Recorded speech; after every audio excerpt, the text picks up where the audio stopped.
বারবার ভোট আসে আর ইমাম মুয়াজ্জিনকে ডেকে মমতা ব্যানার্জি মুসলমান সম্প্রদায়কে বিভ্রান্ত করার সমস্ত প্রচেষ্টা করে। হ্যাঁ, খড়গ্রামে ভোট প্রচারে এসে তৃণমূল ও বিজেপিকে তোপ দাগলেন বহরমপুর লোকসভার প্রার্থী অধীর রঞ্জন চৌধুরী।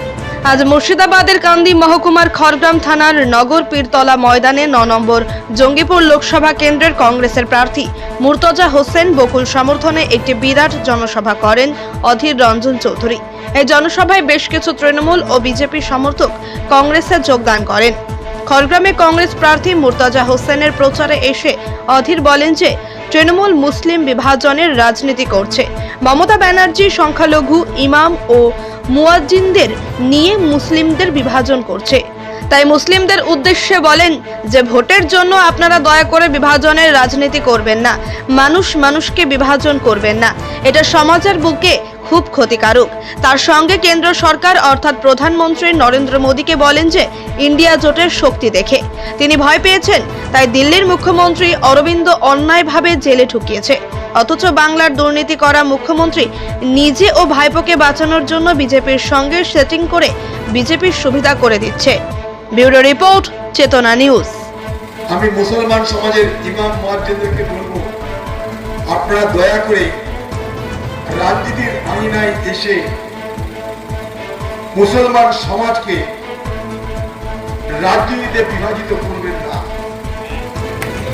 এটা আমাদের জন্য খুব চিন্তা। বারবার ভোট আসে আর ইমাম মুয়াজ্জিনকে ডেকে মমতা ব্যানার্জি মুসলমান সম্প্রদায়কে বিভ্রান্ত করার সমস্ত প্রচেষ্টা করে। হ্যাঁ, ভারতবর্ষের ইমাম ভাতা শুধু পশ্চিমবঙ্গে নেই, আপনারা দিল্লিতে খোঁজ করে দেখুন। দিল্লিতে কংগ্রেসের মুখ্যমন্ত্রী শীলা দীক্ষিত ইমামদের জন্য ভাতা তৈরি করেছিল 10,000। লক্ষ্য করে দেখবেন, বিরোধী জোটের আতঙ্কে আতঙ্কিত হয়ে মোদী, যা স্বাধীনতার পর ভারতবর্ষে হয়নি, চলমান মুখ্যমন্ত্রী অরবিন্দ কেজরিওয়াল দিল্লির তাকে অ্যারেস্ট করে তিহার জেলে পাঠিয়ে দিল। ভারতবর্ষের ইতিহাসে শুনেছেন কখনো যে চলমান একজন মুখ্যমন্ত্রী, ক্ষমতা আসীন মুখ্যমন্ত্রী, ক্ষমতায় থাকা অবস্থায় কোনো মুখ্যমন্ত্রীকে গ্রেপ্তার করে জেলে ভরে দেওয়া হয়েছে?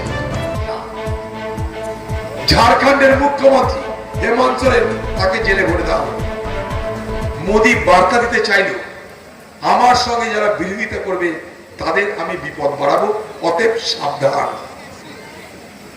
আতঙ্কে নীতিশ কুমার আত্মসমর্পণ করলেন। দ্বিতীয় যিনি আত্মসমর্পণ করলেন তার নাম মমতা ব্যানার্জি। কেন তিনি আত্মসমর্পণ করলেন? কারণ মোদী তার সামনে উদাহরণ দেখিয়ে দিয়েছে, তোমার সামনে ইডি সিবিআই একের পর এক কেস ঝুলছে, তোমার দলের শিক্ষামন্ত্রী জেলে, তোমার দলের সব থেকে বড় মস্তান অনুব্রত সে জেলে, তোমার রাজ্যের রেশন মন্ত্রী জেলে, তোমার খোকাবাবুর বিরুদ্ধে 1000টা কেস আছে, 1000টা তদন্ত হচ্ছে। যদি তুমি লাইনে না আসো তাহলে অরবিন্দ কেজরিওয়াল আর হেমন্ত সোরেনের মতো খোকা বাবুকেও আমরা জেলে পাঠাবো। মোদির সঙ্গে দিদির সমঝোতা এই জায়গাটায়। অনেক জায়গায় নির্বাচনে অনেক কথা শুনতে হয়, সেই শোনা আমার কাছেও কষ্টদায়ক। তার কারণ আমরা যখন জেলা পরিষদের কর্মদক্ষ ছিলাম, আমাদের সময় অনেক কর্মদক্ষ অর্থের বিনিময়ে, টাকার বিনিময়ে চলে গিয়েছিলেন, আমরা দেখেছি।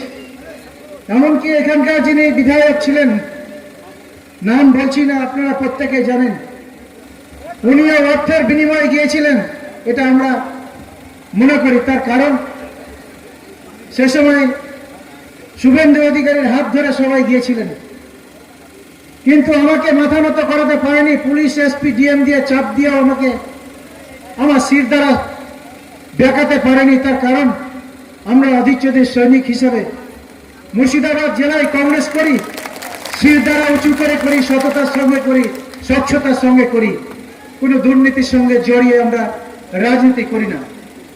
স্বাভাবিক